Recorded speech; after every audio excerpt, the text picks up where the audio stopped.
It's very important around the world that we make sure our public policy is focusing on the infrastructure, because especially even in the United States and rural America, the lack of access to broadband and the internet. If we go look at South Africa, one of the major issues they have is the cost of the internet and also the accessibility issue, and really how good the connectivity is. So around the world, that's a huge issue. And the direct selling industry has really, is in the billions and billions of dollars around the world. Is mostly dominated by women because they figured out they can do a lot of this online.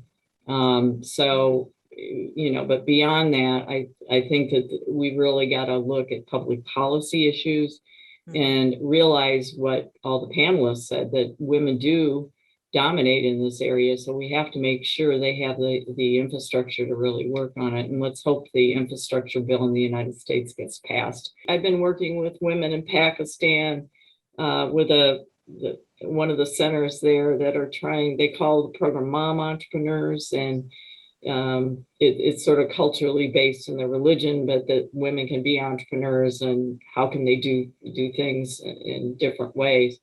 But when we go back to what Colette said, I think it's very obvious that we have to advocate at the local level and in all sectors for policy changes, and that change has to be local. It has to be constant, as Colette said, and just things that, from my research around the world, is basic childcare facilities, elder care facilities, support systems, tax systems that give credit for these kinds of things, that if they are done at home, how are you going to implement a tax system that helps women that are trying to start their business and have other responsibilities, the education system, all the things that traditionally women have fallen to women, we need to look at those. And it's in so many situations, as Colette said, it's sort of not the rah, look at what we're doing for women. And we're having a networking,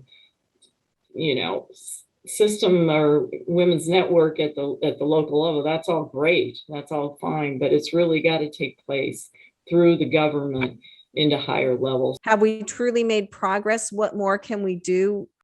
Well, I've sort of taken it to the action level. And so I've done 3 or 4 seminars with this Mom Entrepreneurs program in Pakistan, because I think hearing from someone else outside their country helps. And I try to work with them individually. And I hear about all the barriers they have, even in the home front, where, the male, if it's not their husband, the father-in-law can decide different things, or they don't have a voice. So we talk about things like that.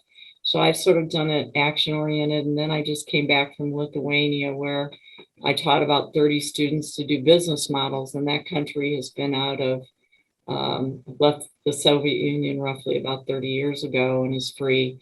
So I think that we have a responsibility to go in and volunteer and do these things on the ground, which is pretty exhausting. I can tell you, it was quite a trip to get back, but like 28 hours or something like that by the time I got back. But to really, I took them down to the chamber and they presented in front of the chamber, and they were in professional clothes and they had a professional room. It wasn't in the university.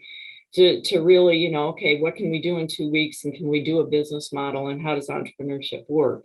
Because of the history of communism, they don't have the families, the parents and the grandparents that had businesses, and we learned so much from modeling.